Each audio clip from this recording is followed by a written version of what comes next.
أعوذ بالله من الشيطان الرجيم. بسم الله الرحمن الرحيم.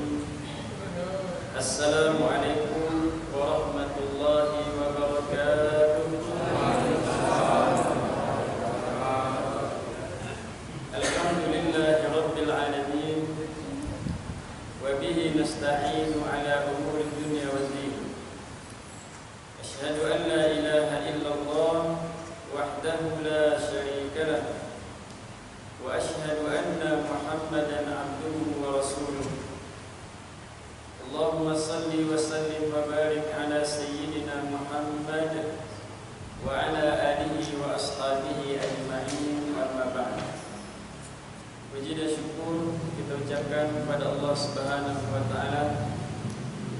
Pada malam ini masih diberikan oleh Allah Subhanahu wa taala kesempatan untuk kita bersama berada dalam majlis ilmu, majlis yang dibangga-banggakan oleh para malaikat. Innal malaikata tad'u ajnihataha li talibil ilmi ridan bima yatlub. Sesungguhnya para malaikat meletakkan sayap-sayapnya bagi para penuntut ilmu sebagai satu isyarat bahwa malaikat itu redha dan suka, bahkan hadir di tengah-tengah kita. Mudah-mudahan kita mendapatkan rahmat dan ketenangan dengan majlis ilmu yang rutin kita lakukan. Amin ya rabbal alamin. Salawat dan salam kita sampaikan kepada Rasulullah sallallahu alaihi wasallam sebagai bentuk kecintaan kita kepada beliau, yang dengannya kita mendapatkan cinta dan redha dari Allah Subhanahu wa taala. Allah Subhanahu wa taala menyebutkan dalam surah Ali Imran, Bismillahirrahmanirrahim, Qul in kuntum tuhibbuna Allaha fattabi'uni yuhibbukumullah wa yaghfir lakum dhunubakum wallahu ghafurur rahim. Katakanlah wahai Muhammad kepada umatmu, andaikan mereka cinta kepada Allah, maka di antara bukti cinta kita adalah mengikuti Nabi Muhammad sallallahu alaihi wasallam. Maka di antara bentuk loyalitas kedua kita kepada Nabi Muhammad senantiasa mengucapkan salawat dan salam. Ini adalah bentuk kecintaan kita kepada beliau. Mudah-mudahan dengan salawat dan salam kita ucapkan setiap harinya menyebabkan kita berhak untuk mendapatkan syafaat beliau di yaumil qiyamah kelak. Amin ya rabbal alamin. Hadirin Bapak Ibu jamaah maghrib rahimakumullah. Pada pertemuan minggu yang lalu kita masih membicarakan tentang mukaddimah dalam kitab Jawharatul Tauhid yang disusun oleh Imam Al-Baijuri, hasyiahnya, Hasyiatul Baijuri ala Jawharatul Tauhid. Pada malam ini kita akan memasuki kepada lub ataupun isi kandungan dari pembahasan tauhid yang disebutkan dalam matan Jawharah yang disyarah oleh Imam Al-Baijuri. Di antara matan yang disebutkan oleh Imam Laqani, Bismillahirrahmanirrahim, fakullu man kullifa syar'an wajaba alaihi an ya'rifa ma qad wajaba. Artinya, maka setiap orang mukallaf yang mendapat bebanan secara syarak namakan dengan mukallaf, wajaba alaihi an ya'rifa ma qad wajaba, maka wajib baginya untuk mengetahui sifat-sifat wajib bagi Allah Subhanahu wa taala. Jadi pada matan ini, matan ke-67 sampai matan 77, ini pembahasan tentang mukallaf dan hal-hal yang wajib kita ketahui tentang Allah Subhanahu wa taala. Sebelum kita menjelaskan lebih jauh tentang sifat-sifat Allah Subhanahu wa taala, maka di sini perlu kita untuk memahami lebih mendalam lagi posisi kita di hadapan Allah Subhanahu wa taala. Siapa kita di hadapan Allah Subhanahu wa taala? Sering kita mendengar kata-kata man arafa nafsahu arafa rabbahu. Siapa yang mengenal dirinya, maka dia akan mengenal Tuhannya. Maka di sini para ulama, tentunya juga penyusun kitab ini, ingin menjelaskan kepada kita bahwa kita adalah mukallaf. Mukallaf artinya orang yang mendapat beban syariat yang harus kita lakukan.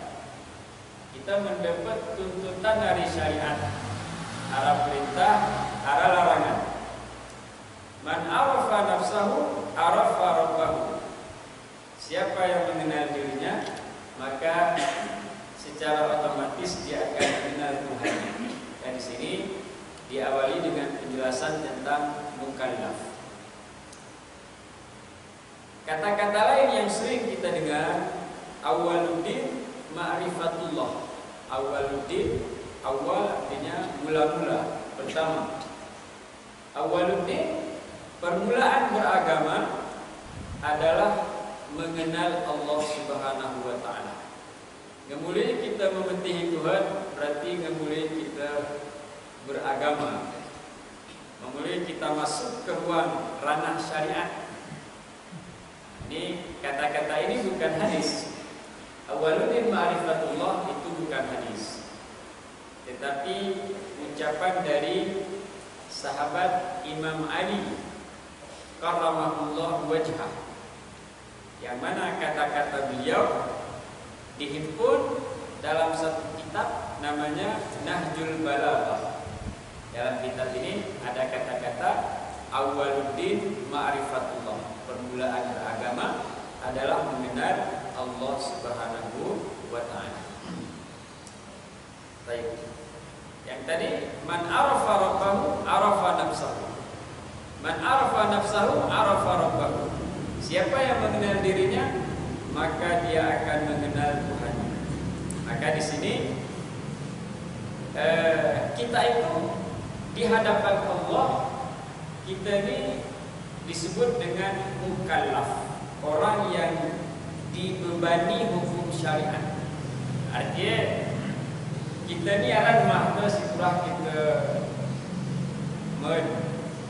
siturah kita umban yang harus kita lakukan, maka disebut dengan mukallaf. Baik. Allah Subhanahu wa taala menyebutkan dalam surah Az-Zariyat yang sering disampaikan oleh para tokoh ulama kita, surat Az-Zariyat ayat 56.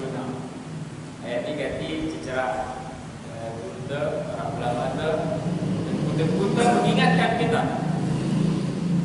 Bismillahirrahmanirrahim. Wa ma khalaqtul jinna wal insa illa liya'budun.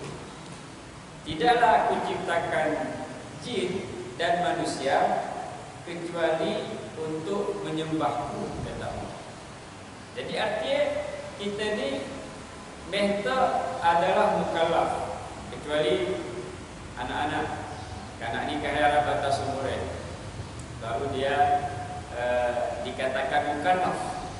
Karena lainnya belum terkena bebanan hukum.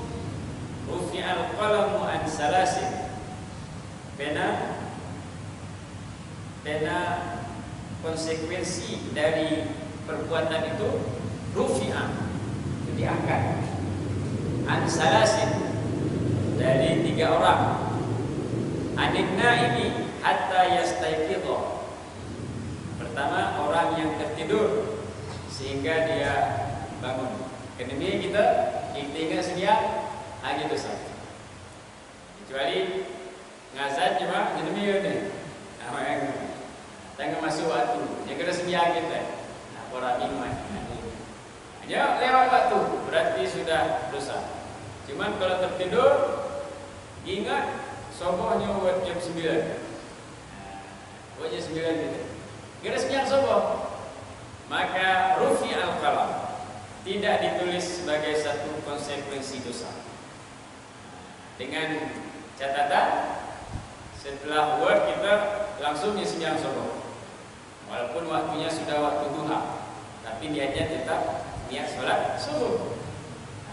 Karena Nabi mengatakan man nama an salatin aw nasiyaha falyusalliha idza dzakaraha. Siapa yang tertidur ataupun lupa sehingga dia tidak melakukan sholat, demi dengan sembahyang, ataupun sibuk tu zikir dengan sembahyang, zikir sibuk, ataupun sibuk yang lain, kesibukan yang lain sehingga menyebabkan kita lupa sholat, maka Nabi mengatakan falyusalliha idza dzakara. Kapan dia ingat, kapan dia bangun, sholat. Walaupun sudah jam 10, usalli fardhu subhi. Ikhlas tu ya, kita pergi jemaah. Usalli fardhu subhi rak'ataini mustaqbil berarti ada anillahi ta'ala. Tetap niatnya sholat subuh, bukan sholat duha. Nah, duha hukumnya sunat, subuh itu fardhu. Dalam kasus itu kita ma'fu anhu, kita dimaafkan, bahkan tidak dihitung sebagai satu dosa. Rufi al-qalam, diangkat pena dari 3 orang. Pertama, orang tidur sehingga dia terbangun. Yang kedua, anis sabi hatta yahtalima. Ini tadi kita sebut anak-anak belum mukallaf. Hati kekanak ini dia benar-benar boleh nanti waktu berdebungnya. Lepas kekanak pun boleh jadi bantu guru kerana tengah hari pun pengis ke anak ini penyuruh ini terang anak ini sesuatu anak ini Tuhan pun kekanak ini gaya mukallaf, tidak mukallaf hatta yahtalima, sehingga anak itu yahtalima, bermimpi sehingga dia balik. Maka di antara tanda-tanda fisik, di antaranya bermimpi. Dengan mimpi walaupun dia sawah 15 sudah balik. Cuma ni gara-gara mimpi, ya kena kena anak 15. Dari 15 berarti enggak balik. Ada yang begini, kan mimpi goib 20, kan mimpi ke kan. Oke, 15 berarti sudah balik. Baik. Jadi kita meta adalah disebut dengan mukallaf. Siapa yang tahu dirinya maka akan kenal Tuhannya. Jika enggak mukallaf kita, berarti arah tuntutan dari Tuhan, dari Allah Subhanahu wa taala. Ini kadang banyak. Jadi umurnya 40 50. Pakatnya setiap dia sawah waktu ini. Kami boleh tunggu bila kami ni geran ni. Dan hai geran ni. Kembali peran ke kuadrat balik. Kuadrat kembali. Baik, jadi disebut dengan mukallaf. Ketika sudah mukallaf, maka ada tuntunan beban syariat. Dulu ketika Nabi mendatangi ketika Nabi memerintahkan sahabat Muaz bin Jabal untuk berdakwah di Yaman, maka Nabi mengatakan, perintahkan mereka mengucapkan syahadat alla ilaha illallah. Kalau mereka mau, perintahkan mereka untuk menunaikan salat. Kalau mereka mau, beritahu mereka bahwa Allah mewajibkan zakat dan seterusnya. Jadi artinya konsekuensi dari syahadat itu adalah semua hukum Islam yang lain. Maka yang pertama itu adalah syahadat. Yang kedua baru sholat. Nah, ini kadang sering dibawa dalam keseharian. Sebiarkan dulu ya. Nah, jadi yang pertama syahadat, yang kedua adalah sholat. Nah, jadi buat dia nomor satu, salah. Nah, tapi yang pertama syahadat ini betul ya. Walaupun kadang dibuat dalam bahasa yang agak renyah, sirup sendiri. Baik, hadirin hadirat jemaah maghrib rahimakumullah.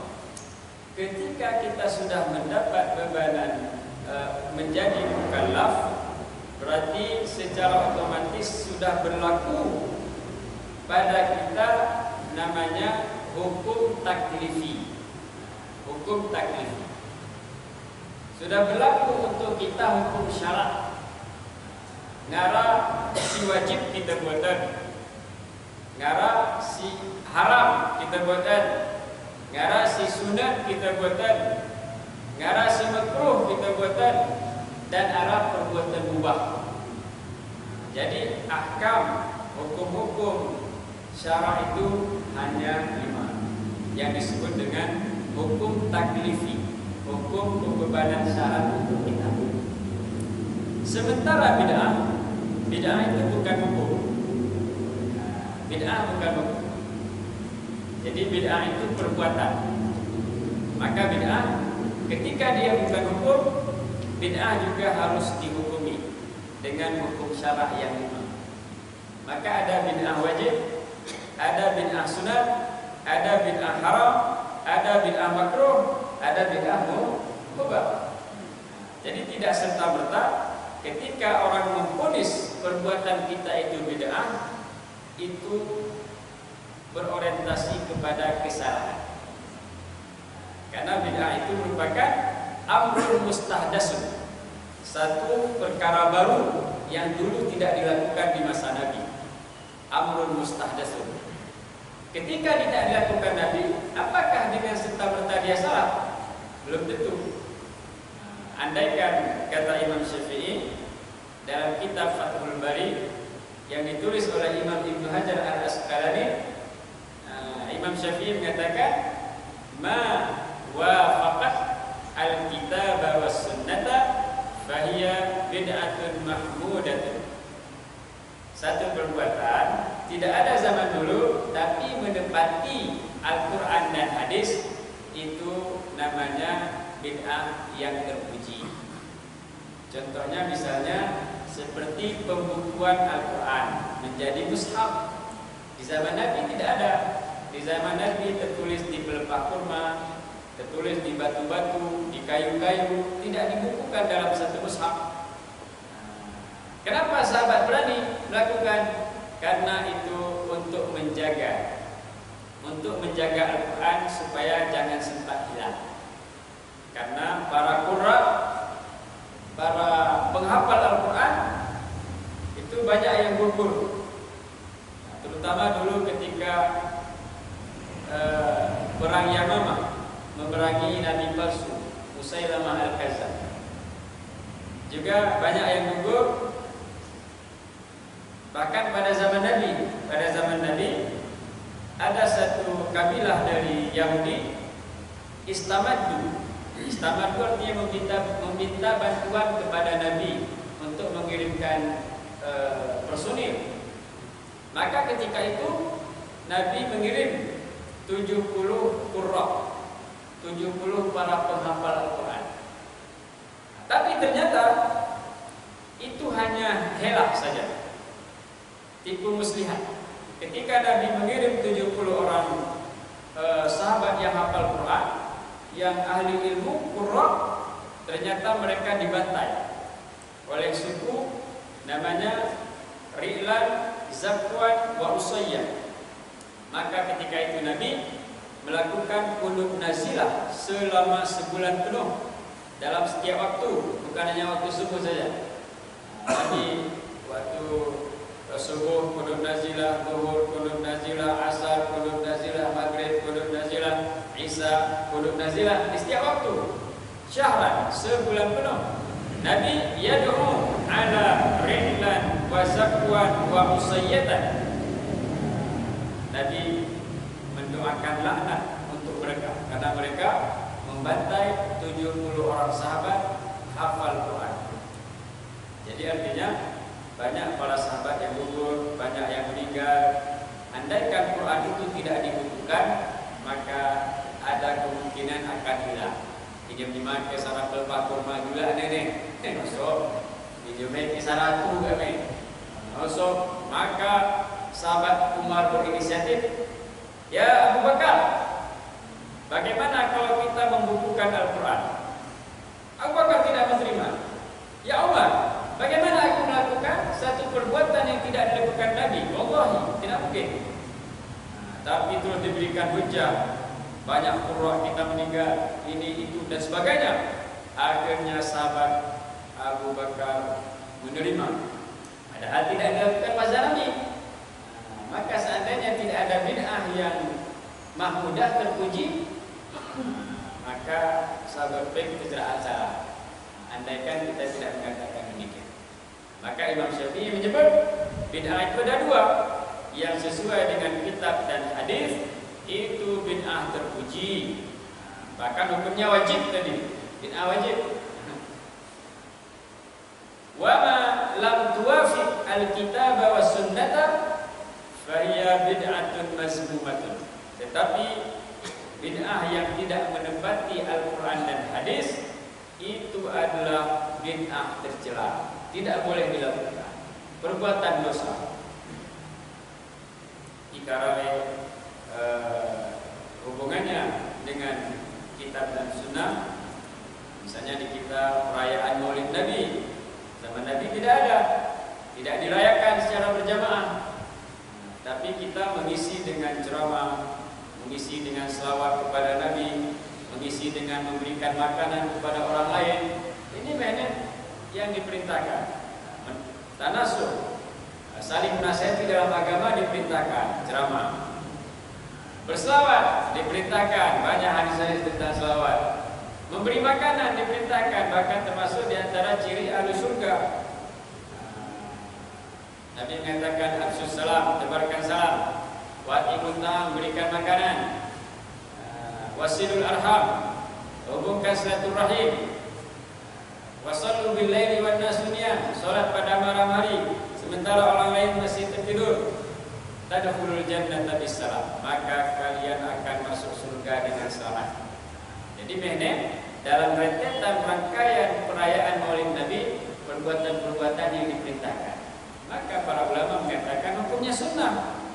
Karena dengan memperingati Maulid Nabi disampaikan sifat-sifatnya, disampaikan bagaimana kita mengikuti Nabi, akhirnya kita ikut semakin cinta. Nah, ini kan semuanya adalah perintah dalam agama. Maka walaupun dikatakan bid'ah, bid'ahnya kepada sunnah. Jadi demikian. Baik, jadi ada 5. Ada wajib, ada sunnah, ada haram, ada makruh, ada mubah. Jadi menjadi mukallaf kita, ini resikolah kita buatkan. Si wajib-wajib sudah menjadi makanan harian kita. Setiap hari kita melakukan solat fardu 5 waktu. Ini kan bagian dari wajib yang menjadi tugas mukallaf. Yang sunat pun banyak. Ada kalau solat ada solat rawatib, kalau puasa ada puasa sunnah. Bahkan pada bulan ini kita berada pada bulan Sya'ban. Para ulama menyebut sumya Sya'banu Sya'banan litasyaqqu khairi fihi. Dinamakan dengan bulan Sya'ban karena Sya'bun itu artinya cabang. Sya'bun artinya cabang. Dalam hadis Nabi mengatakan iman itu terbagi kepada 60 sekian cabang. Sya'bun menggunakan kata-kata Sya'bun. Dinamakan dengan Sya'ban, ada ulama menyebut karena kebaikan itu bercabang-cabang di bulan Sya'ban. Lego di kebaikannya banyak di sini.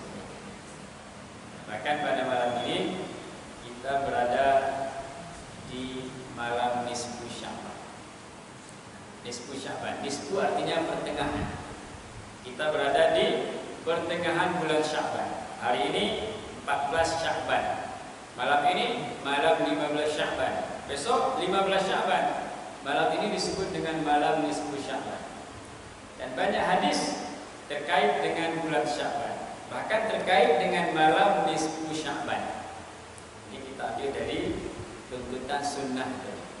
Jadi dalam bulan Sya'ban ini sedikit kita agak mengerucut membicarakan sunnah pada bulan Sya'ban.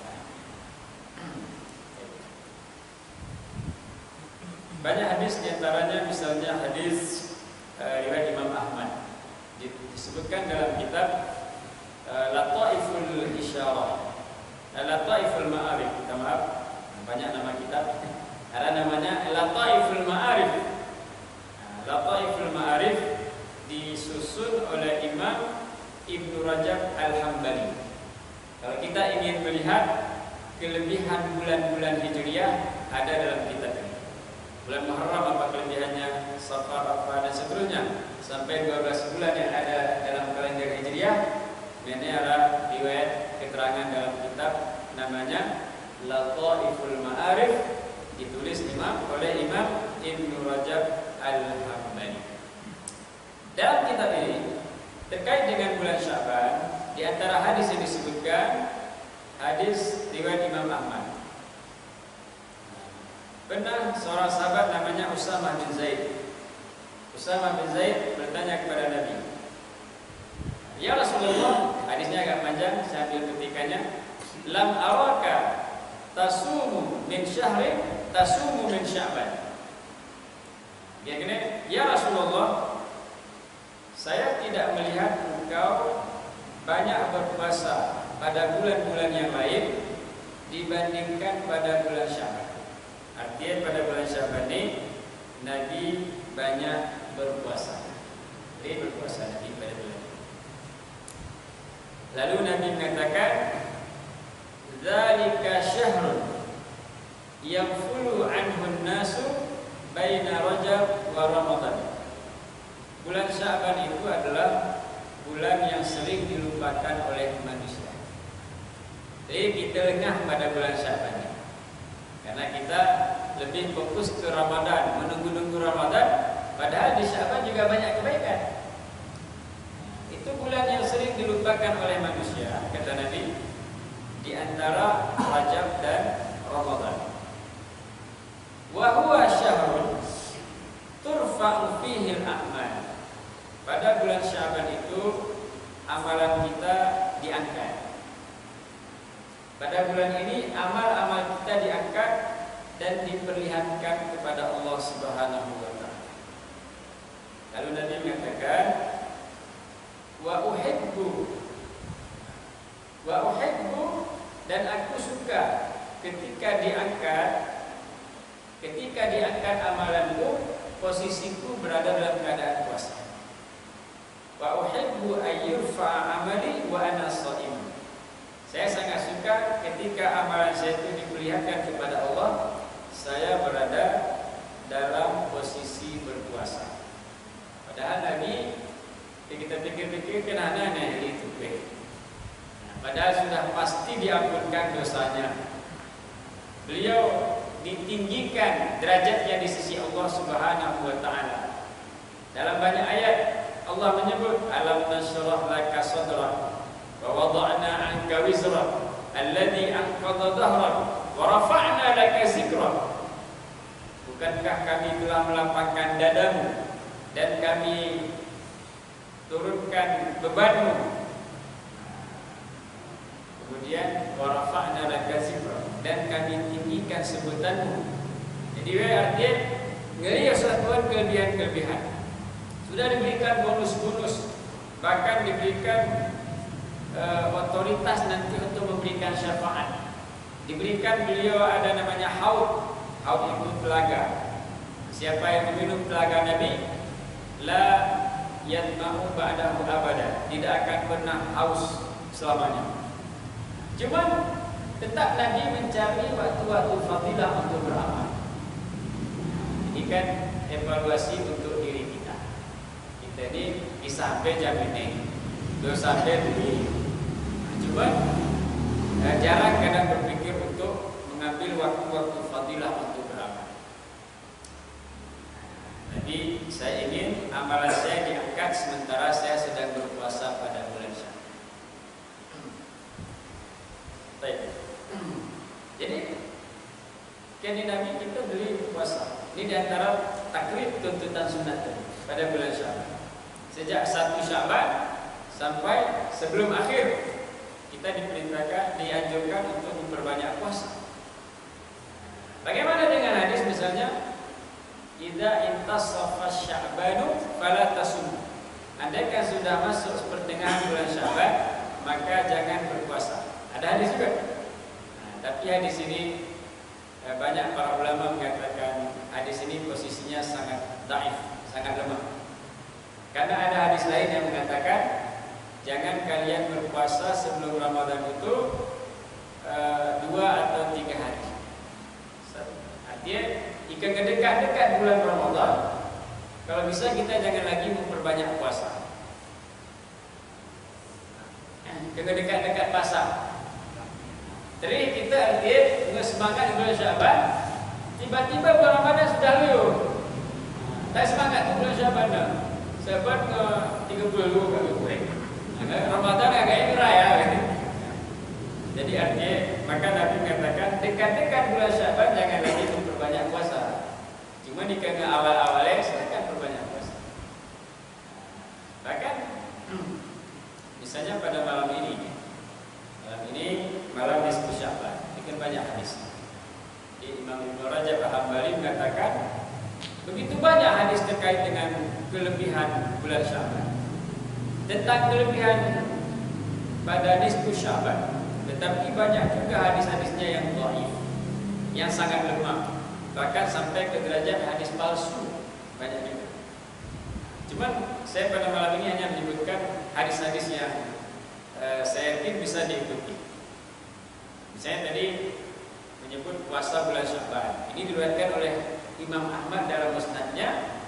Ini hadisnya sahih. Boleh kita memperbanyak niat puasa sunat bulan Sya'ban. Kemudian terkait dengan malam nisfu Sya'ban. Malam nisfu Sya'ban di antara hadis adalah riwayat Imam Ibnu Hibban. Imam Ibnu Hibban. Nabi mengatakan, idza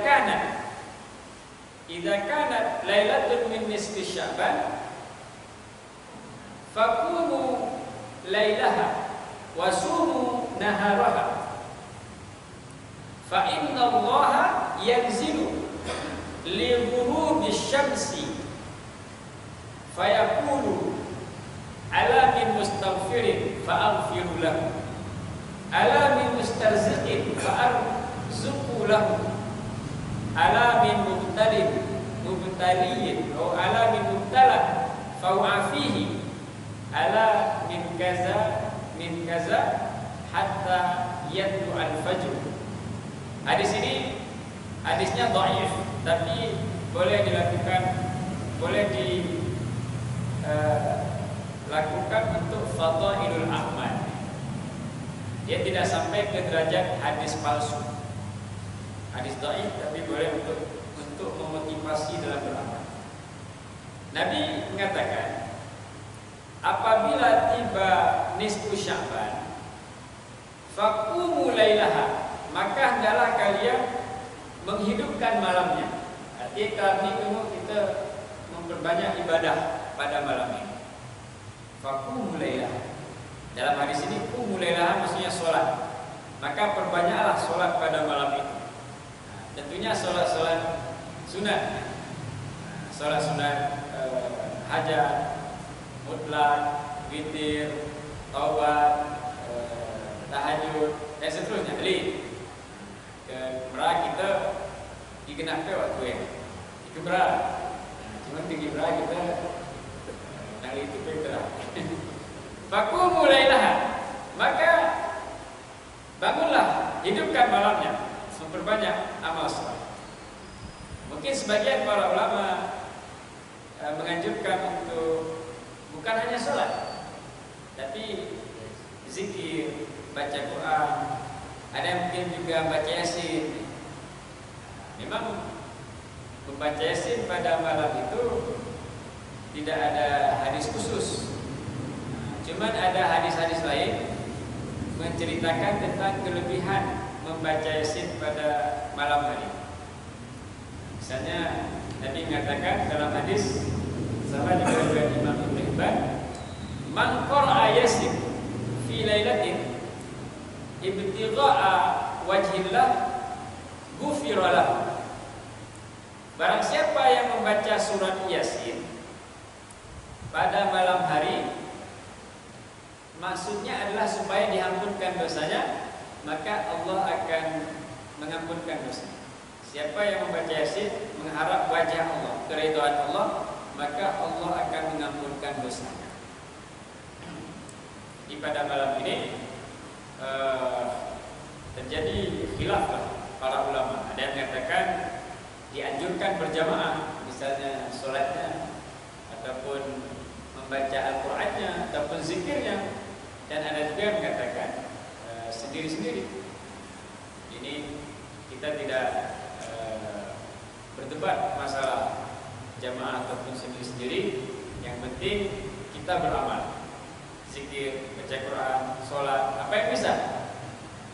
Fakumu lailaha, bangunlah, hidupkan malamnya, kata Nabi. Wasumu naharaha, dan berpuasalah pada siang harinya. Berarti lah pada nisfu Sya'ban lang dianjurkan berpuasa. Dari hukum taklifi kita tarik, berarti hukumnya sunat berpuasa besok hari. Karena Nabi mengatakan wasumu naharaha, berpuasalah pada siangnya. Pada malamnya banyak beramal, hidupkan malamnya, pada siangnya berpuasa. Dan pada malam itu, pada malam ini tentunya Allah dalam hadis itu mengatakan Allah akan turun. Cuman turunnya Allah itu jangan dibayangkan seperti turunnya manusia. Dalam hadis itu Allah yanzilu ila sama'id dunya, Allah turun ke langit terdekat. Berarti langit pertama. As-sama' langit, ad-dunya dekat. Sama'id dunya, langit terdekat. Langit pertama. Li ghurubish syamsi, kapan? Sejak terbenam matahari tadi. Kalau dalam hadis ini, hadis riwayat Imam Ibnu Hibban. Jadi sejak terbenam matahari Allah sudah bersiap-siap, bersedia untuk menerima. Menerima apa? Allah akan mengatakan ala min mustaghfirin, apakah ada yang meminta ampun? Fa'aghfir lahu, ara kesini niru ampun itu akan kuampuni. Ala min mustarziqin, apakah ada yang meminta rezeki? Nah, ini tiru rezeki ini. Ini kita rata-rata gede ke dulu kan gede mencari rezeki. Nah, ini waktu. Ayo Pak. Dulu kan gede ke dulu terus biar deh Pak. Jadi ini semangat kita dengan rezeki, bantu dengan doa. Maka di antara doanya adalah pada malam nisfu Sya'ban. Ala min mustarziqin, apakah ada yang meminta rezeki? Fa'arzuqu lahu, maka aku akan memberikan rezeki untuknya. Cuma rezeki ini tidak harus berupa harta. Kesehatan juga rezeki, waktu luang juga rezeki, ketenangan juga rezeki. Jangan kita salah mendefinisikan rezeki itu hanya sen. Terkira kan tentu sen satu. Jadi puluhinya nih rezeki ini mau sen. Kemudian ala min mubtala atau min mubtalin, apakah ada yang sedang dicoba dengan sakit? Apakah ada orang yang sedang dicoba dengan sakit? Ini doa kita. Corona ini termasuk penyakit yang menakutkan, mengkhawatirkan. Cuma sakit kan ada corona kan. Kantor-kantor baik kita nang segan jero. Itima juga kami. Jadi 30.000, jadi 36, jadi 37. Jadi karantina nih. Ini kita doa tolak bala malam ini. Mudah-mudahan sebelum puasa ini kita terbebas dari isu-isu corona. Cuman ngebah anggaran di mana orang mau pergi. Ngebah anggaran di terang orang mau pergi. Tapi kita berdoa kepada Allah mudah-mudahan dari pertanyaan tadi, ala mubtalin, apakah ada yang sedang diuji dengan sakit? Fa'afihi, maka aku akan memberikan kesembuhan. Ala wa kada. Lihatnya pertanyaan Tuhan, apakah ada seperti ini, ada seperti ini, ada seperti ini. Pokoknya banyak keluar-keluar itu pada malam ini sampaikan doa, minta kepada Allah Subhanahu wa taala hatta yatlu al-fajr. Jadi sejak terbenam matahari, kalau dalam hadis ini, sampai terbit fajar besok. Itu waktunya, waktu istijabah untuk malam nisfu Sya'ban. Hadisnya dhaif, boleh untuk fadhailul amal. Hadis yang lain, hadis riwayat Imam Ibnu Majah. Jadi Nabi mengatakan, innallaha, sesungguhnya Allah, yattali'u, Allah itu muncul sama seperti tadi pada malam nisfu Sya'ban. Yaghfiru li jami'i khalqihi, Allah pada malam itu mengampunkan, tentunya dengan kita berdoa, bagi seluruh hambanya. Seluruh hambanya diampunkan Allah. Yang meminta pada malam itu illa musyahinin, yang tidak diampunkan illa, ada dua dalam hadis ini. Yang pertama illa musyrikin, kecuali orang yang musyrik menduakan Allah. Yang kedua illa musyahinin, kecuali orang yang kedua adalah orang yang bermusuhan. Musuh sabi diri, masih ada dendam, memutuskan silaturahim. Ini gimana? Ini rambut baik kita usahain. Ini karena bersangkut tu, dendam tu, usul itu di kami Maria Sani Islam. Karena kami memang semua ni. Siroha, oya usahain ini. Pertama musyrik, kedua orang musyahid, bermusuhan. Sama dengan memutuskan tali silaturahim. Penutup, hadis penutup terkait dengan ini, artinya amalan itu diterima dengan salamatus sadar, dengan hati yang tenang, hati yang tidak ada permusuhan, tidak ada dengki. Kita maafkan manajemen. Jadi pernah satu ketika para sahabat duduk bersama Nabi. Duduk bersama Nabi, lalu Nabi mengatakan, sayattali'u alaikum min ahlil jannah. Yang Nabi korani kahege ini penduduk surga. Menampi sahabat hadir. Ternyata datang orang jima bisu-bisu, bisu kita terkenal, gara ini, gara itu, bisu-bisu. Heran para sahabat. Di antara yang heran termasuk Abdullah bin Amr. Namanya Abdullah bin Amr.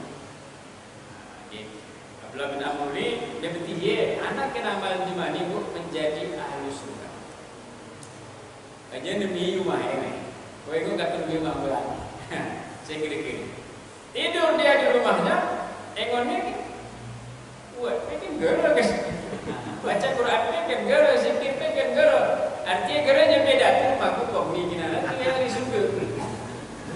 Hanya kuning gue, wahai sahabat, kena Nabi kau harus surga, anak kena malu kena. Nak gera dia malu. Tapi yang jelas sebelum aku tidur, laisa fi qalbi hasadun.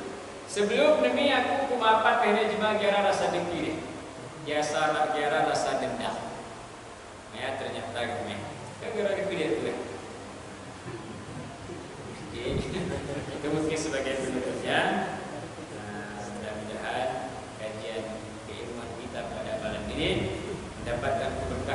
Allah, dan kita akan kalau menaruh panjang kita akan sambung pada minggu depan. Akhiri dengan tasbih kafarah dan salat. Subhanallah bihamdika asyhadu an la ilaha illa anta astaghfiruka wa atubu ilaik. Bismillahirrahmanirrahim. Wal 'asr innal insana lafi khusr illa alladziina aamanu wa 'amilus shalihaat wa tawassaw bil haqqi wa tawassaw bis sabr. Walhamdulillahi rabbil alamin. Assalamualaikum warahmatullahi wabarakatuh.